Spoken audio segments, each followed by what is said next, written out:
Hi students,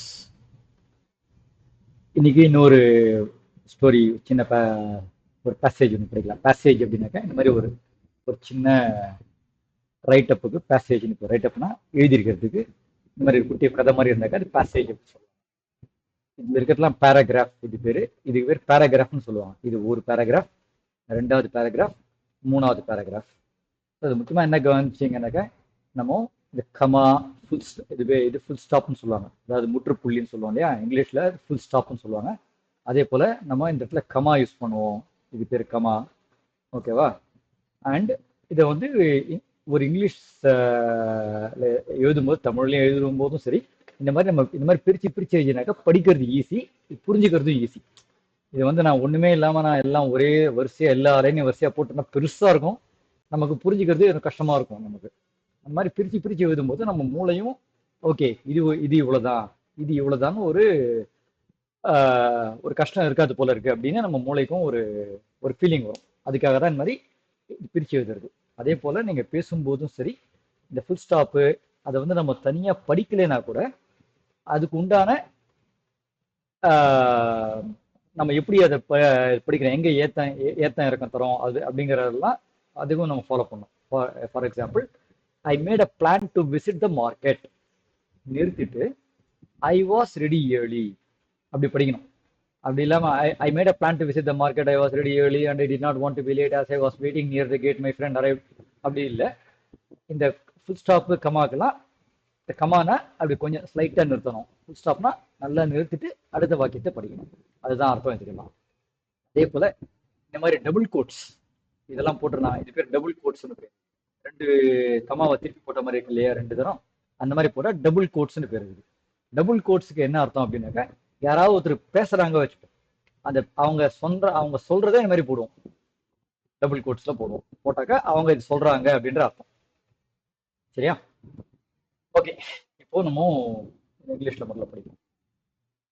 Yesterday, my friend and I made a plan to visit the market. I was ready early and I did not want to be late. As I was waiting near the gate, my friend arrived with a happy smile. We must carry our bags, my friend said. I agreed and took my bag. We walked around the market and looked at vegetables. A shopkeeper was very kind and helped us buy fresh food. When we arrived at home, my sister asked about the visit.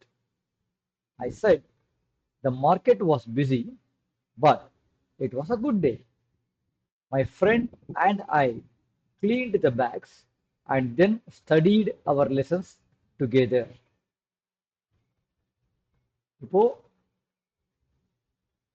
புது வார்த்தைகள்லாம் கற்றுக்கலாம். நியர்னா பக்கத்தில், waiting near the gate, கேட்டுனாக்க கதவு, waiting near த கேட்னா கேட்டு பக்கத்தில் காத்துட்டு இருந்தேன் அப்படின்ற அர்த்தம் வரும். அரைவ்டுனா வந்தான், கேம்னு சொல்லலாம். நம்ம மை ஃப்ரெண்ட் கேம்னு சொல்லலாம். இந்த இடத்துல அரைவ்டுங்கிற இன்னொரு வார்த்தை, வந்து சேர்றது அப்படின்ற அர்த்தத்தில் வரும் அரைவ்டு.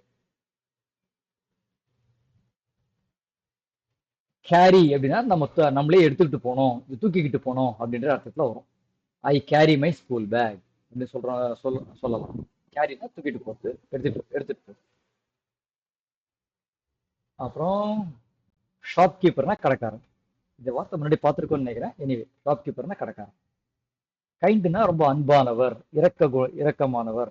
இப்போ யாராவது நம்ம ஒரு கடைக்கு போகும்போது அவங்க நம்ம கிட்ட அன்பா, உங்களுக்கு என்ன வேணும், இது வேணுமா அப்படின்லாம் நம்மள ஒரு அக்கறை எடுத்துட்டு பேசுறாங்க இல்லையா, அந்த மாதிரி இருக்கிற அந்த குணத்துக்கு பேர் கைண்டுன்னு பேர். இந்த இடத்துல ஃப்ரெஷ் ஃபுட்டுன்னு சொல்றோம் பாருங்க. ஃப்ரெஷ் ஃபுட்டுனாக்கா நம்ம முன்னாடியே ஃப்ரெஷ்ன்ற வார்த்தையை பார்த்துருக்கோம். ஃப்ரெஷ் மார்னிங்னு சொன்னோம். ஃப்ரெஷ்னா நம்ம புத்தம் புதுசா இருக்கிறது. அதே போல காய்கறிகளாகவும் புத்தம் புதுசா இருக்கு அப்படின்ற அர்த்தத்துல வருது. சரி, இப்போ உங்களுக்கு இது என்ன புரிஞ்சுது இந்த கதையில, இந்த புது வார்த்தைகள்லாம் வச்சுக்கிட்டு திருப்பி ஒருத்தரம் கேட்கறதுனா கேளுங்க. கேட்டுட்டு உங்களுக்கு என்ன புரிஞ்சுதுன்றத யோசிங்க. வீடியோ பாஸ் பண்ணுங்க. இப்போ வீடியோ ரன் பண்ணும்போது நான் தமிழ்ல அர்த்தம் சொல்றேன். சரி, இப்போ நான் தமிழ்ல அர்த்தம் சொல்ல போறேன். நேத்து நானும் என்னோட ஃப்ரெண்டும் கடை தெருவுக்கு போறதுக்கு ஒரு பிளான் பண்ணோம். மேக்ன்றது ஒரு வெர்ப் இருக்கு, அதோட பாஸ்ட் டென்ஸ் மேடு. ஸோ ஒரு பிளான் பண்ணினோம். மேக்னா பண்றது, பண்ணினோம், மேடு. நான் தயாரா இருந்தேன், சீக்கிரமே தயாராயிட்டேன். ஏன்னா நான் தாமதமா தாமதமா இருந்துடக்கூடாது அப்படின்றதுக்காக நான் சீக்கிரமே தயாராயிட்டேன். நான் என் வீட்டு கதவுக்கு கிட்ட காத்துக்கிட்டு இருந்த போது, ஆஸ் ஐ வாஸ், புரிஞ்சுங்களா? ஆஸ் வென் ஆஸ் கத்துக்கிட்டோம் இல்லையா, காத்துக்கிட்டு இருந்த போது என்னுடைய நண்பனும் அங்க வந்தான். ஒரு மகிழ்ச்சியான புன்னகையோட வந்தான். நாம நம்மளோட பையன் நம்மளே எடுத்துட்டு போனோம் அப்படின்னு என் ஃப்ரெண்டு சொன்னோம். நானும் அதை ஒத்துக்கிட்டு என்னோட பேக்கை எடுத்துக்கிட்டேன். டேக்குன்னு ஒரு வெர்பு இருக்கு, டேக்கோட பாஸ்ட் டென்ஸ் டுக். நாங்க அதை கடத்தெருவை சுத்தி காய்கறிகள் எல்லாம் பார்த்துக்கிட்டே போனோம். ஒரு கடைக்காரர் எங்ககிட்ட ரொம்ப அன்பாவும் இறக்க ரொம்ப பரிவோடையும் எங்களுக்கு உதவி பண்ணாரு. எதுக்கு? காய்கறி எல்லாம் வாங்குறதுக்கு.